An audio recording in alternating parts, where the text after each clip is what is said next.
Listen. Who is, in your opinion, the greatest comedian? Who's the best of the best? Let's see, Doc, that's a very subjective question. It really comes down to two things. One, are the greats excluded? Because usually in a question like this, you exclude the greats, like the Murphys, the Pryors, the Carlins. No, I'm saying in the total universe of comedy's history, who, in your opinion, is the best of the best?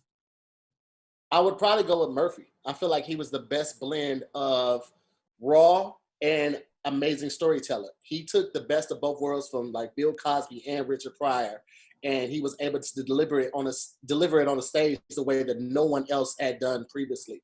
So for me, I would have to go with Eddie Murphy. Kevin, what's your word on that? My personal favorite stand-up comedian, and the one who made me realize I could do comedy that way, is Arnez J. He is so personable. He told great stories. He's super physical. And also, I feel like I just laughed the absolute hardest with him. I know the legends are the legends, but when I was becoming interested in stand-up comedy, I was always watching Arnez J on Comic View. He always stood out to me every time he was on there. And I just thought, man, this dude is so fun. He always ended up sweaty at the end of his set, which I was like, this dude is giving his all. But I just love Arnez J. Doughboy, what about you? Mine would be Jamie Foxx. Jamie Foxx he's just, to me, what I see in Jamie is like what he is on stage. I feel like he's that everywhere. Like when I see him in interviews, he just always seems like he's having a really good time.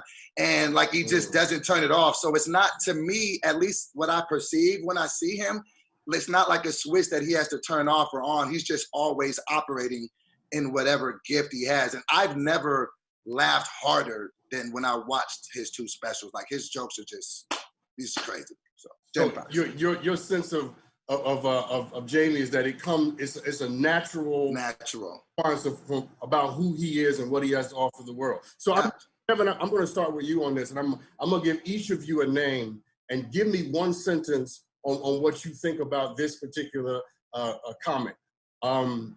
Chris Rock. Bigger than life. Oh, you said one word? No, give me a sentence. Give me whatever your thoughts are. Bigger than life. I remember watching his specials, and it was just like at the time when he was doing like Bigger and Blacker, he was like, the stadiums were big, the arenas were big, and he never seemed to miss. And I just thought that was super impressive. Doughboy's favorite comedian is Chris Rocky Road. Shut up. Tahir, Red Fox. Unadulterated and raw.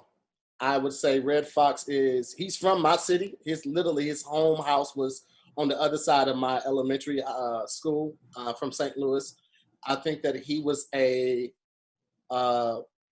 forward thinker when it comes to comedy because he was so, like Eddie Murphy, was extremely raw and didn't care. Like what I got from Red was like he was so confident in who he was. Like everybody else was doing weird stuff, and Red he just did his own thing. Like he was unbothered and on a level unparalleled because back then a lot of comics would run through women. I think Red Fox had like 3 wives or something like that too. He was just like, man, I'm living my life. Did he? I think so. I think if I read that, I might have read that wrong. Let me put his business all in the streets. Go ahead. I never heard that. No, but I like what you just said about him being unbothered. I love that because I think the secret to living a great life is you have to be completely unaffected by other people's opinions about you. Yeah. Go ahead, Tahir. I take that back. I think he had 4 wives. Wow. At once? Or are you talking about? No, like all over. Like not all at once. I'm just saying. Because had he had him at once, his career would have been short. No. He could live in Utah and do it. He could be a Mormon. We're not going there. So Doughboy, I'm going to give you one. Tell me this one. Richard Pryor. Richard Pryor, greatest of all time. I think that just the way that he storytells, and he can really dive into really dark areas of his life and make it funny. That is a skill that I don't really see a ton of people have. The only person in my mind that I could even see close is Billy Sorrells in that vein. Like to be able to take painful situations and somehow make it funny is a gift. And every comedian that I've heard cite their inspirations, they all say Richard. Like from, you know, everybody will tell you Richard was a guy from, you know what I mean? It doesn't matter who the comedian is, but everybody shows love to Richard. So he's the greatest in my mind.